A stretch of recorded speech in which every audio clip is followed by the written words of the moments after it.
Law and communication skills के lecture सुनने के लिए नीचे दिए गए रेड बटन को दबाकर हमारे चैनल को सब्सक्राइब करें और साथ में घंटी के बटन को भी दबाएं ताकि हमारे तमाम लेक्चर्स पर वक्त तक पहुंच सकें। शुक्रिया।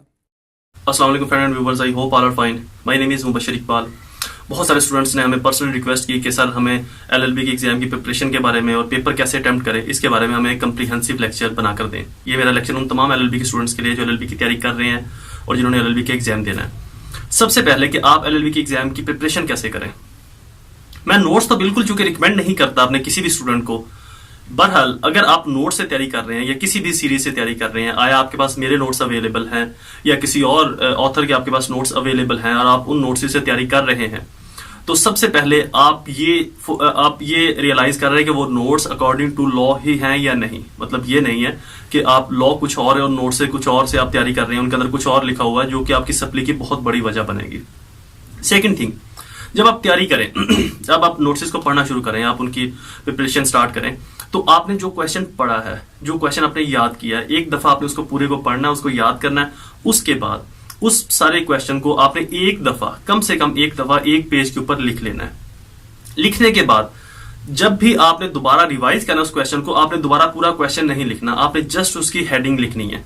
लाइक मेरे जो नोट्स होते हैं उनके अंदर मैं फर्स्ट हेडिंग देता हूं प्रीफेस की, सेकेंड हेडिंग होती है lexical meaning, rely articles, rely sections, उसके बाद define of in term, define of history, define of jurisprudence वगैरह वगैरह। इस तरह की मेरी हेडिंग्स होती हैं। और सबसे आखिरी जो मेरी हेडिंग्स होती है वो होती है प्रीक्लूड, जिसको आम तौर के ऊपर आप आम नोट्स के अंदर कंक्लूजन की सेंस में भी पढ़ते हैं।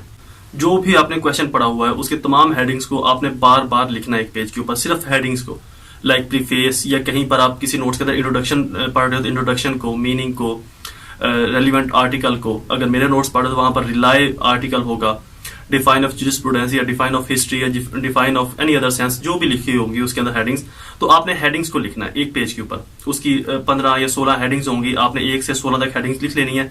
जब आप हेडिंग को लिखोगे, लाइक आपने रिलाई आर्टिकल की हेडिंग लिखी है या किसी और नोट्स के अंदर रेलिवेंट प्रोविजन लिखा होगा या रेलिवेंट आर्टिकल लिखा होगा, तो ये आपने हेडिंग लिखी, तो अपने अपने माइंड के अंदर उस हेडिंग को, उसके रेलिवेंट जो आर्टिकल है, जो उसका रेलिवेंट सेक्शन है, उसको आपने अपने माइंड के अंदर याद करना है। कि अगर आप कत्ल की लिख रहे हो तो ये 302 है, आप अटेम्प्ट ऑफ मर्डर लिख रहे हो तो 324 है, आप कोई रेप केस लिख रहे हो, आप चोरी का कोई सेक्शन लिख रहे हो, या आप सीआरपीसी के किसी सेक्शन की बात कर रहे हो, या आप कॉन्स्टिट्यूशन के 199 की बात कर रहे हो, या आप सीपीसी के सेक्शन 9 या सेक्शन 11 की बात कर रहे हो, तो आपने उस सेक्शन से रिलेटेड जो भी सेक्शन है जो आप लिख रहे हो अपने रिलाई आर्टिकल में हेडिंग में, तो उस हेडिंग को जब आप लिखोगे, रिलाई आर्टिकल लिखोगे, तो आपने उस सेक्शन को अपने माइंड के अंदर रिवाइज करना है, लेकर आना है, याद करना है कि ये रिलाई आर्टिकल या ये रेलिवेंट प्रोविजन ये सेक्शन है जो सीपीसी से या सीआरपीसी से या पीपीसी से या लॉ ऑफ एविडेंस से या कॉन्स्टिट्यूशन ऑफ पाकिस्तान से या लॉ ऑफ इक्विटी से डील करता है, रिलेट करता है।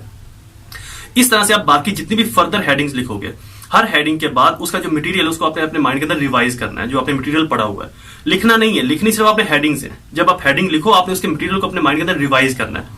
ये मैं आपको एक ऐसी टेक्निक बता रहा हूं कि अगर आप इस टेक्निक के ऊपर अमल करेंगे, आपने अक्सर देखा होगा स्टूडेंट जब एग्जाम में जाते हैं, अगर आपके ऊपर ये एक्सपीरियंस गुजरा है तो एग्जाम में जाके आपको लगता है कि आप सब कुछ भूल चुके हो, आपको कुछ भी याद नहीं है। जो आपने याद किया था वो सारे का सारा आपके माइंड से निकल गया। उसकी वजह क्या है? उसकी वजह यही है कि हमने पहले रट्टे लगाए होते हैं। जब एग्जाम में जाते हैं वो रट्टा माइंड से, जब स्ट्रेस बढ़ता है माइंड के ऊपर, ये एक नेचुरली फितरती अमल है, एक साइकोलॉजिकल अमल है कि जैसे माइंड के ऊपर स्ट्रेस बढ़ेगा, जो उसने याद किया सब भूल जाएगा, ऐसे चिट्टा कोरा कागज हो जाएगा माइंड। तो आपने हेडिंग्स को लिखना है सिर्फ, और जब हेडिंग्स को लिखो तो उसके नीचे जो मटेरियल है वो उसको आपने लिखना नहीं है, उसको अपने माइंड के अंदर रिवाइज करना है। तो होगा क्या, आपके हाथ का और माइंड का एक कनेक्शन बन जाएगा।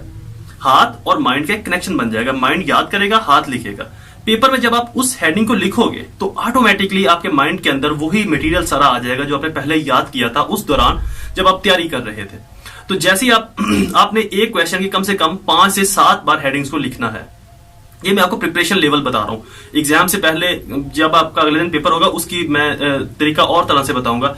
कम से कम 5 से 7 बार आपने हेडिंग्स को लिखना और उनके मटेरियल को आपने रिवाइज करना अपने माइंड के अंदर, और फिर आपने अगले क्वेश्चन की तरफ चले जाना है। इसी तरह से आपने अपनी तमाम बुक्स की तैयारी कंप्लीट करनी है। एक और चीज, जब आप अपनी तैयारी कर रहे हो उस वक्त आपने तैयारी ऐसे नहीं करनी कि सीपीसी को या पीपीसी को या कॉन्स्टिट्यूशन की बुक को या लॉ ऑफ एविडेंस की बुक को उठाया, क्वेश्चन 1 से लेकर क्वेश्चन 20-25 सारे क्वेश्चन पढ़े और उसको बंद करके रख दिया। ऐसे आपने तैयारी बिल्कुल भी नहीं करनी। तैयारी कैसे करनी है, एक बुक आपने पकड़नी है, उस बुक के आपने 10 से 12 क्वेश्चन, अगर उसके 15 क्वेश्चन है तो 7 से 8 या 10, अगर उसके 20 क्वेश्चन है तो 13-14 क्वेश्चन या 15 क्वेश्चन आपने करने हैं और उसके बाद आपने बुक को साइड पे रख देना है। फिर नेक्स्ट बुक आपने उठानी है, उसकी इसी तरह से 10, 12, 15 क्वेश्चन करने हैं, 5-7 क्वेश्चन आपने छोड़ देने हैं, फिर उसको साइड पे रख देना है। इस तरह से जब आपकी 7 बुक्स कंप्लीट हो जाएंगी तो फिर जो पहली बुक के 4-5 क्वेश्चन रहते थे उसको आपने करना कैसे, वो 4-5 क्वेश्चन आपने याद करने हैं।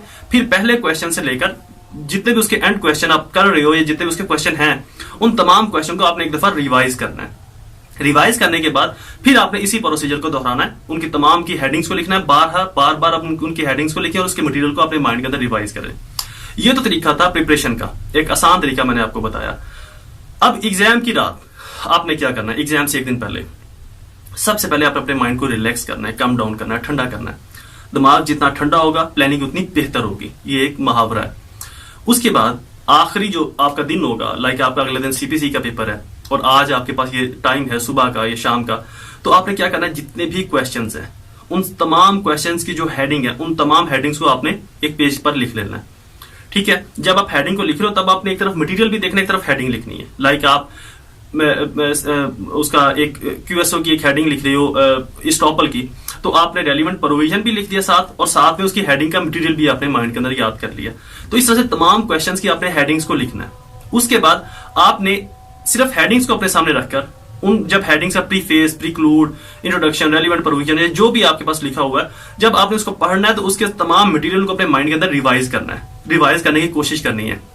वहां से आपको क्या महसूस होगा, जिस सेक्शन का मटेरियल आपके माइंड के अंदर कम आ रहा है या पुअर आ रहा है, तो आपने फौरन इमीडिएटली उसी सेक्शन की उस मटेरियल को निकालना है, उसको दोबारा से फिर माइंड के अंदर रिवाइज करना है। रिवाइज करके फिर आपने इसी प्रोसीजर को दोहराना है जब तक आपके पूरा क्वेश्चन कंप्लीट ना हो जाए कि अपने माइंड के अंदर। फिर next question and further question.